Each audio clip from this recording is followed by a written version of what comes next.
What is up, ladies and gentlemen? My name is Shiv, and today I'm going to talk about Dauntless.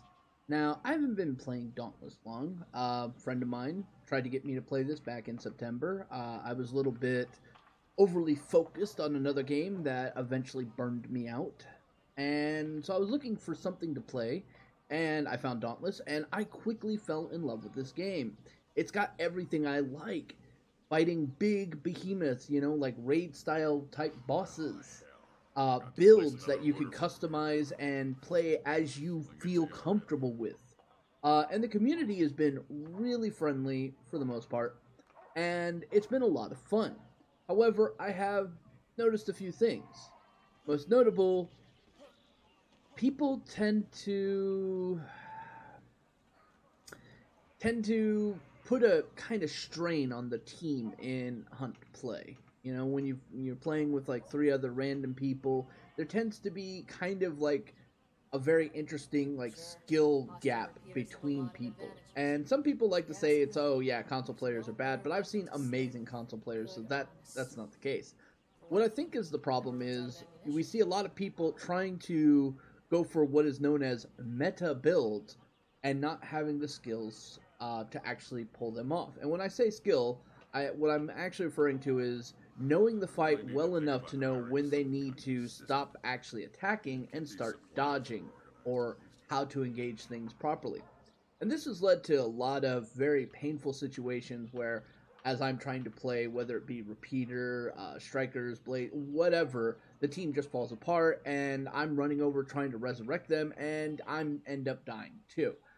And it really started getting frustrating for me.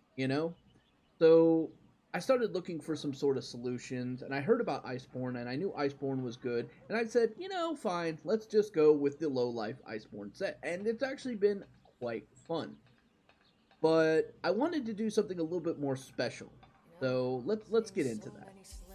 All right, so here we have a nice Iceborne striker set. Now this one's a little bit unique for several reasons. One, the parts are really easy to get. As you can see, Skarn, and the rest Boreas, and Pangar Lantern there. Relatively simple things here. Alright, so let's get to this. We have Iceborne plus 6. The boots give us Iceborne plus 3, and of course we throw in a plus 3 Iceborne cell that we have. Rage plus 6, we're getting that from 2 pieces of the gear here that are also Boreal, so we like to keep that. We have Tough plus 6. The helmet's giving us plus 3, and we're throwing another one in for another to bring us up to 6, which is really nice. We've got Wild Frenzy plus 6, which I'm going to tell you right now. Originally, I got the Wild Frenzies for repeater builds, but I've discovered that they work pretty well for everything if you're running Iceborne, and yeah, it's just great. Wild Frenzy plus Rage plus Iceborne equals good time. And for this slot here, we're running Discipline. Now we have Knockout King, and that's built into the Scar and Smashers. Initially, I actually played around with Knockout King and having that at plus 6, and it did relatively well, but I noticed that it was a little bit clunky in terms of ramping up the damage. Yes, the survivability was amazing. Yes, we were knocking things down pretty consistently, and to the point where we were staggering 4 or 5 times a match, even in solo play. However, the ability to ramp up our damage just really wasn't there, so we opted not to go for Knockout King plus 6, and instead just throw in a simple Discipline of plus 3. Now, could I have done this armor different to where I could have Discipline plus 6? Yes, I could. I honestly could. But it would require me to probably also lose Tough plus 6 in order to do that. And I'm not overly sure I really want to do that just yet. Alright? Not quite yet. Though we could definitely do that. Alright, now we also have a couple other things. We have Fortress here. This is just kind of a fill-in slot for when I solo play. Obviously, Fortress plus 3 would be much better. But, yeah. Now, when I say solo play, I mean going up to heroic pluses without any team, just to test out the build.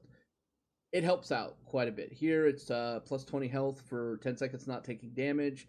If we had it plus 3, it'd be 40, which is quite nice. That means I start the battle with an extra 20 or 40 if I get to +3 already there. So we're at like 780 +40. So we're over 800 right there in viable life, but we're still getting the bonuses, which is quite nice. All right, so one of the things I love about this is the Skarn Smasher's special ability. Dealing damage has a chance, based on damage dealt, to grant stacking, refreshing 40 health shield that lasts for 12 seconds. Guys, I'm not even lying. You can get that health shield stacked up well over to 1,000 in this build quite nicely and completely mitigate the fact that you're coming in there with half health. All right, Skarn Smashers for that reason right there are great. Now, some of you may want to try to argue, it's like, yeah, but you're not applying the elemental this, and there's better ones out there. Yeah, that's true. But remember, this is for learning purposes, okay? This will allow you to basically learn a lot of the mechanics, learn how to interrupt certain behemoths while not being a drain on your team. You'll be quite combat effective. You'll have sustainability in both health as well as DPS and be just absolutely a nightmare.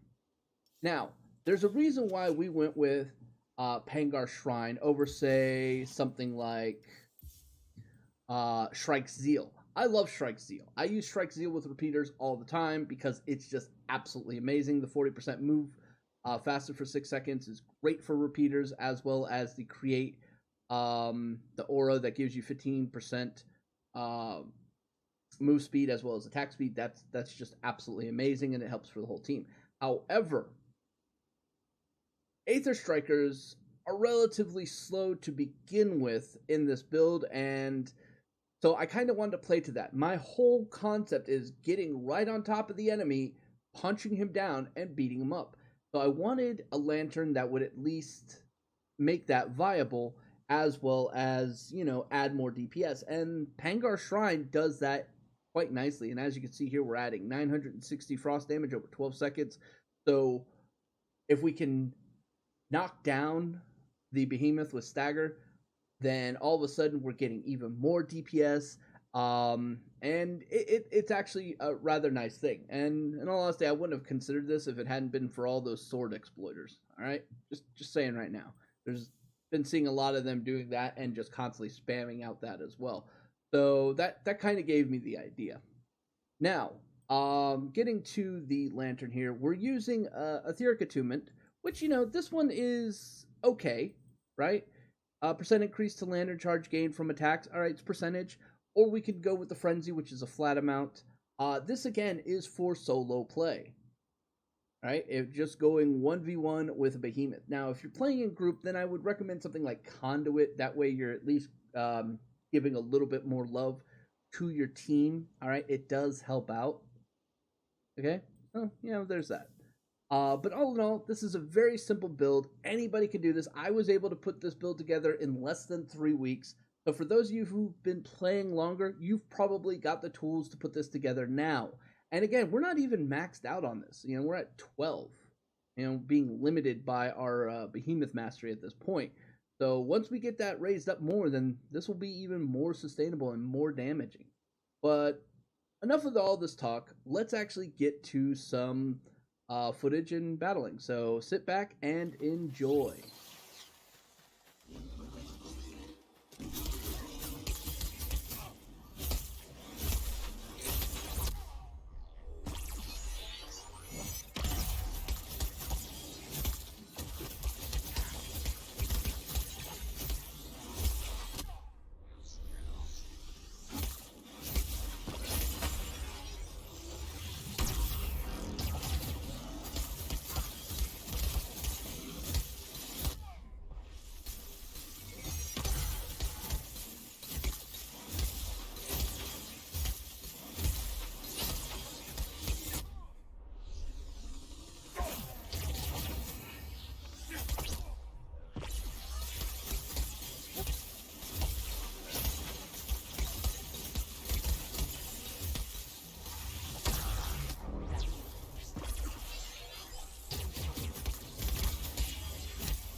Alrighty, so that was the gameplay. And as you saw there, we never dropped below 50% at all. We never had any fear of death whatsoever.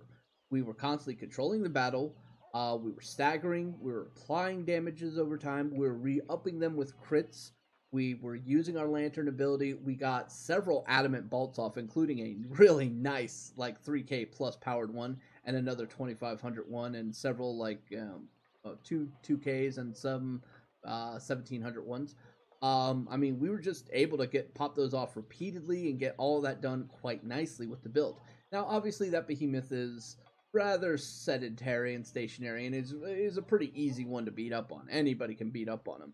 But this build also works really nice against things like, say, Hellion or Charamog, any of them that put down fire on the ground. You're able to do relatively good. Embermane's a little bit of a different story. There, you really need to focus on interrupts on the charge, and once you do that, just leveling out the damage.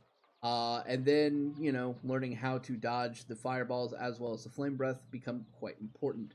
Those fights are generally going to involve a little bit more management of putting your gloves back in and running off to the sides to avoid those direct lines of fire.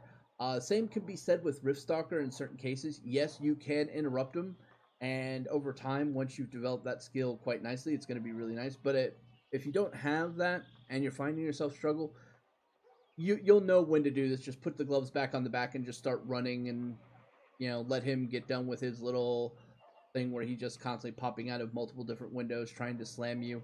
And then once he gets done with that last one, you run over, just start the beating process again. So the faster ones, you could definitely do some things against it. All in all, it's a solid template core build. Now, I say it's a core build, meaning that you can expand beyond this. You can use it as, you know, I'm going to start from this, and now I'm going to experiment here, try this, see how that works. All right, I think that's actually a pretty solid concept and a great way of improving yourself as a player.